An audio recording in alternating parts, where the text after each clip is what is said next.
The claim that 97% of the world's scientists agree is pretty much the ace of trumps in the whole climate debate. After all, who's going to argue against a consensus that strong, backed by so many experts? But what exactly are they supposed to agree on?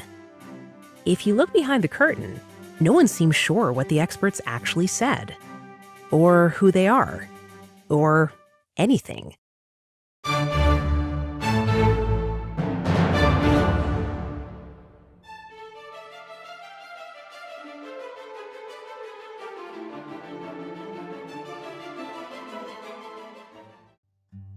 At first glance, it seems straightforward enough.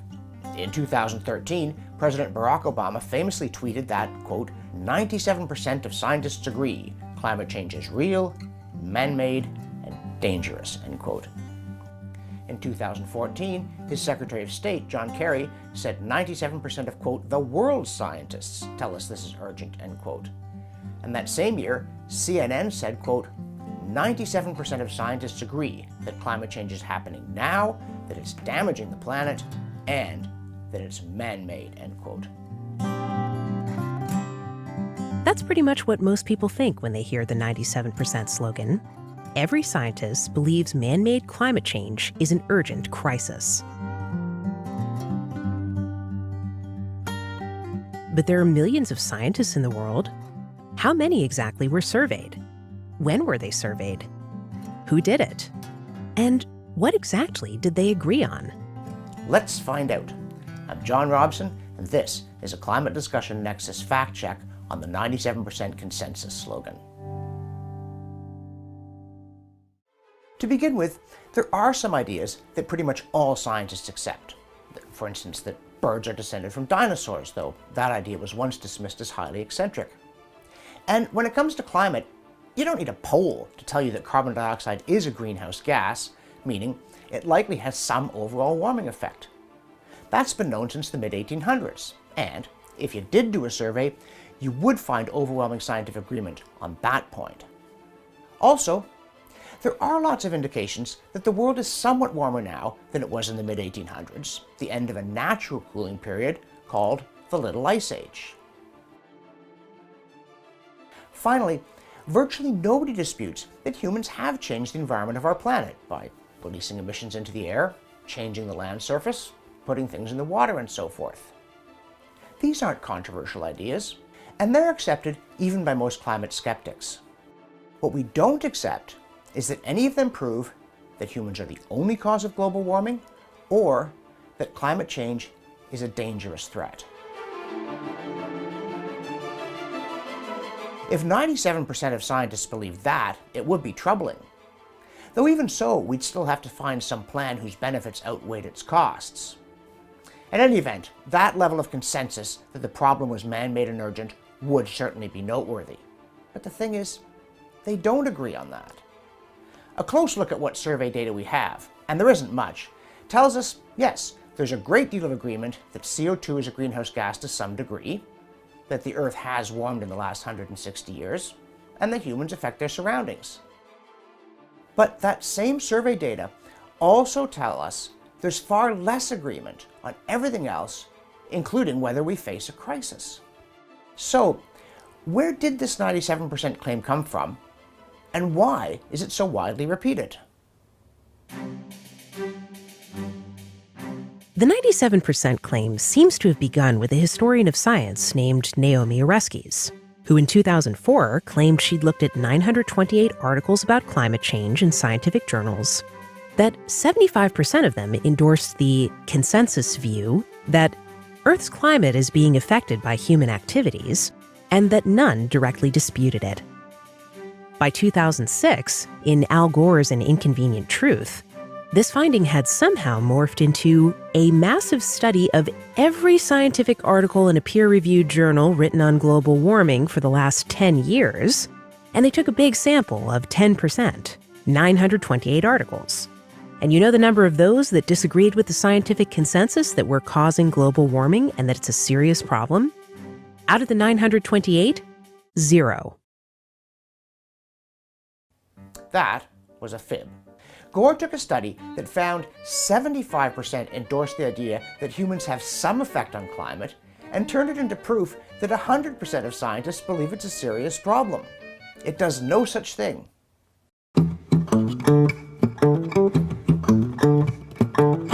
And nor do the handful of other surveys on the subject. For instance, 5 years later, in 2009, a pair of researchers at the University of Illinois sent an online survey to over 10,000 Earth scientists, asking 2 simple questions. Do you agree that global temperatures have generally risen since the pre-1800s? And do you think that human activity is a significant contributing factor? They didn't single out greenhouse gases, they didn't explain what the term significant meant, and they didn't refer to danger or crisis. So what was the result? Of the 3,146 responses they received, 90% said yes to the first question, that global temperatures had risen since the Little Ice Age, and only 82% said yes to the second, that human activity was a significant contributing factor. Interestingly, among meteorologists, only 64% said yes to the second, meaning a third of the experts in the study of weather patterns who replied didn't think humans play a significant role in global warming, let alone a dominant one. What got the most media attention was that among 77 respondents who described themselves as climate experts, 75 said yes to the second question. 75 out of 77 is 97%. Okay, it didn't get any media attention that they took 77 out of 3,146 responses.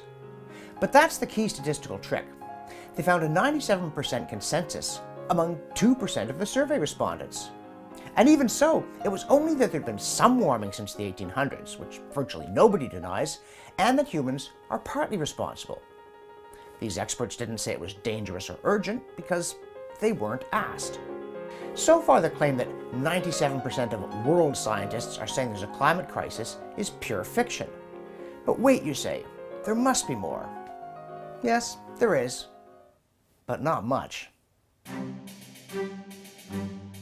Another survey appeared in 2013 by Australian researcher John Cook and his co-authors, in which they claimed to have examined about 12,000 scientific papers related to climate change and found that 97% endorsed the consensus view that greenhouse gases were at least partly responsible for global warming. This study generated headlines around the world, and it was the one to which Obama's tweet was referring. But here again, appearances were deceiving. 2/3 of the papers that Cook and his colleagues examined expressed no view at all on the consensus. Of the remaining 34%, the authors claimed that 33% endorsed the consensus. Divide 33 by 34 and you get 97%. But this result is essentially meaningless because they set the bar so low. The survey authors didn't ask if climate change was dangerous or, quote, man-made, unquote. They only asked if a given paper accepted that humans have some effect on the climate, which, as already noted, is uncontroversial. It could mean as little as accepting the urban heat island effect. So, a far better question would be, how many of the studies claimed that humans have caused most of the observed global warming? And oddly, we do know. Because buried in the author's data was the answer, a mere 64 out of nearly 12,000 papers. That's not 97%, it's 1/2 of 1%. It's 1 in 200.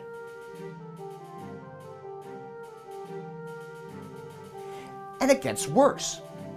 In a follow-up study, climatologist David Legates read those 64 papers and found that 1/3 of them didn't even say what Cook and his team claimed. Only 41 actually endorsed the view that global warming is mostly man-made. And we still haven't got to it being dangerous. That part of the survey results was simply invented by politicians and activists. Other researchers have condemned the Cook study on other grounds too. For instance, economist Richard Toll showed that over 3/4 of the papers counted as endorsing even the weak consensus actually said nothing at all on the subject.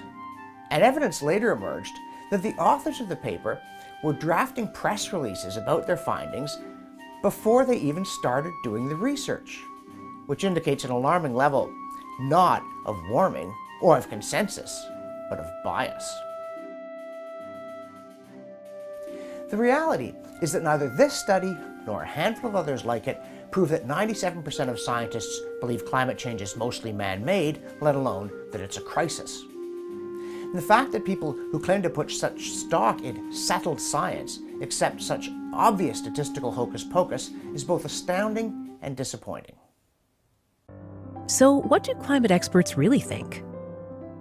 The year before Obama sent out his tweet, the American Meteorological Society, AMS, surveyed its 7,000 members. They got about 1,800 responses. Of those, only 52% said they think global warming over the 20th century has happened and is mostly man-made. The remaining 48% either think it happened but is mostly natural, or it didn't happen, or they don't know. And while it's possible that the three-quarters who didn't answer split the same way as those who did, it's also possible that committed alarmists are more likely to answer such surveys. In any case, it's a small sample, even of AMS members, let alone world scientists.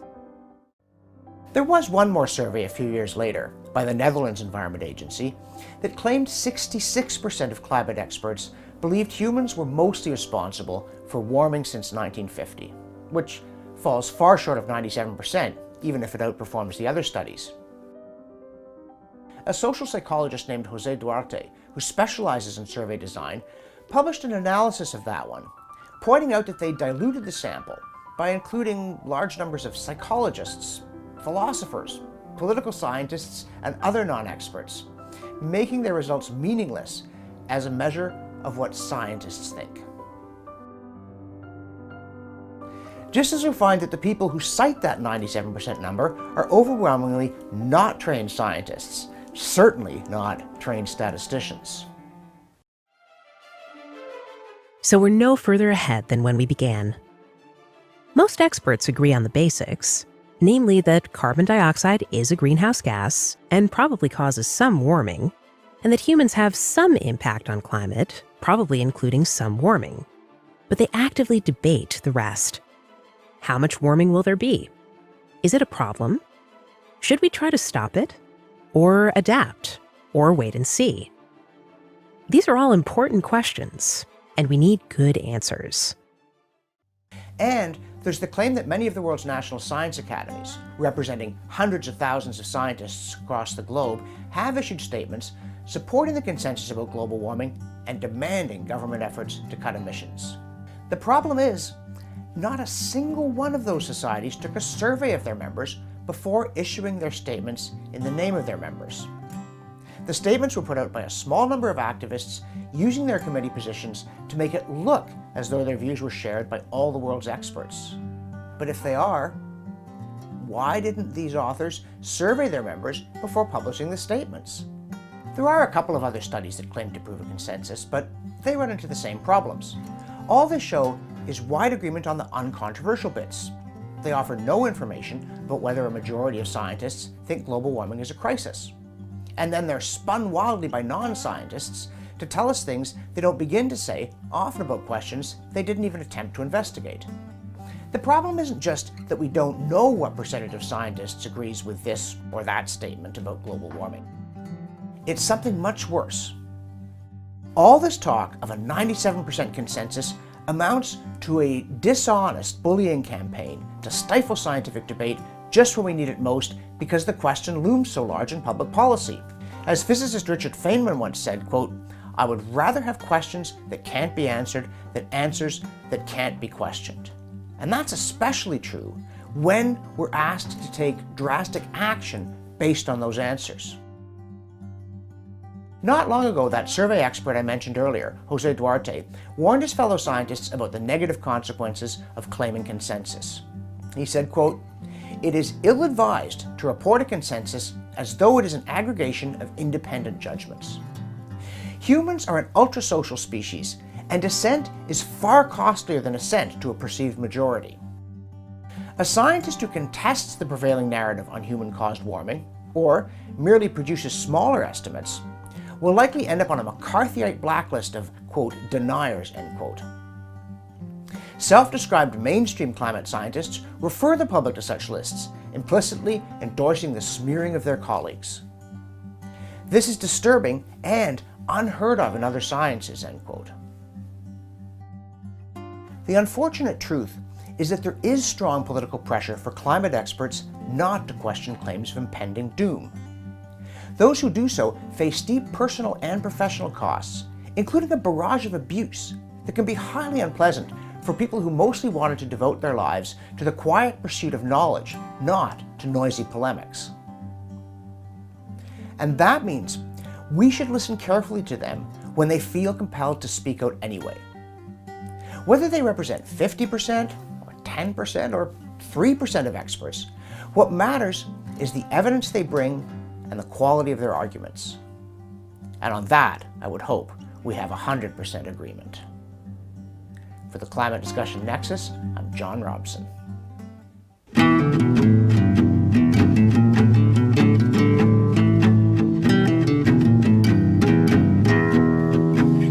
That's right.